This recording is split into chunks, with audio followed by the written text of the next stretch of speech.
حدیث کی طرف وعن ابن عباس رضی اللہ تعالی عنہما قال مات انسان كان رسول الله صلى الله عليه وسلم يعود فمات بالليل فدفنوه ليلا فلما اصبح اخبروا فقال ما منعكم ان تعلموني قالوا كان الليل فكرهنا وقال الظلمة ان نشق عليك فاتى قبره وصلى عليه رواه البخاری في کتاب الجنائز. حضرت امام بخاری حدیث پاک کو اسے کتاب الجنائز کے اندر لائے. راوی حضرت عبداللہ بن عباس.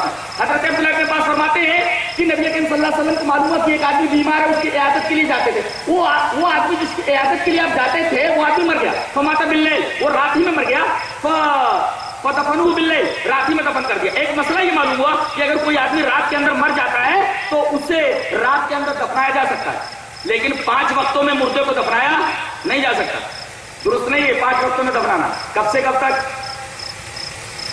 فجر کی نماز کے بعد سے لے کر سورج کے طلوع تک کے درمیان جو وقفہ ہے, جو دورانیہ ہے, اس کے درمیان مردوں کو دفن نہیں کیا جا سکتا.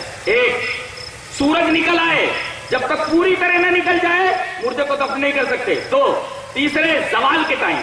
3, اسی طرح سورج کی اصفرار کی حالت میں آ جائے, زرد ہو جائے, پیلا پڑ جائے, تو جب تک پیلا پن ختم نہ ہو جائے آپ مردے کو دفن نہیں کر سکتے. 5واں, سورج ڈوب رہا ہو, جب تک پوری طرح ڈوب نہ جائے آپ مردے کو دفن نہیں کر سکتے. یہ 5 مواقع ہیں, 5 اوقات ہیں. ان 5 اوقات کو مکروہ اوقات بولتے ہیں. ان اوقات مکروہ کے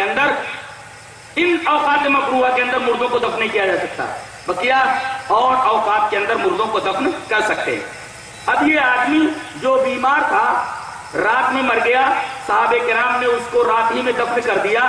جب صبح ہوئی تو آ کر کے انہوں نے بتایا کہ اے اللہ کے رسول, وہ آدمی جو بیمار تھا اور آپ اس کی عیادت کے لیے جایا کرتے تھے وہ رات میں مر گیا اور رات ہی میں ہم نے اس کو دفن کر دیا. نبی نے فرمایا ارے تم لوگوں نے مجھے بتایا کیوں نہیں؟ ما منعکم ان تعلمونی. پتہ یہ چلا کہ نبی کو غیب کا علم نہیں ہوتا. اگر نبی کو غیب کا علم ہوتا تو آپ یہ کیوں کہتے تم لوگوں نے مجھے بتایا کیوں نہیں؟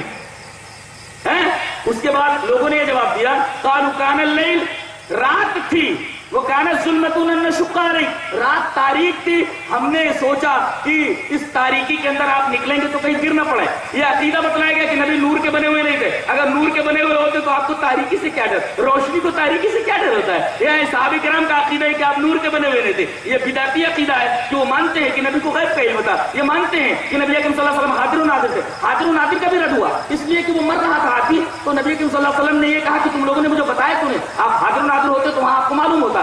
کفن دفن ہو رہا ہے, اگر حاضر و ناظر ہوتے تو آپ کو معلوم ہو جاتا. اسی طریقے سے اس کی نماز جنازہ پڑھی جا رہی تھی, آپ حاضر و ناظر ہوتے تو آپ کو معلوم ہو جاتا. پتہ یہ چلا کہ آپ حاضر و ناظر نہیں, آپ کو غیب کا علم نہیں, آپ نور کے بنے ہوئے نہیں. اسی طریقے سے آپ نے آ کر کے بتایا, پوچھا دلونی علی قبر, اس کی قبر کدھر ہے مجھے بتاؤ, کہا کہ اے اللہ کے رسول یہ رہی اس کی قبر, یہ رہی اس کی قبر.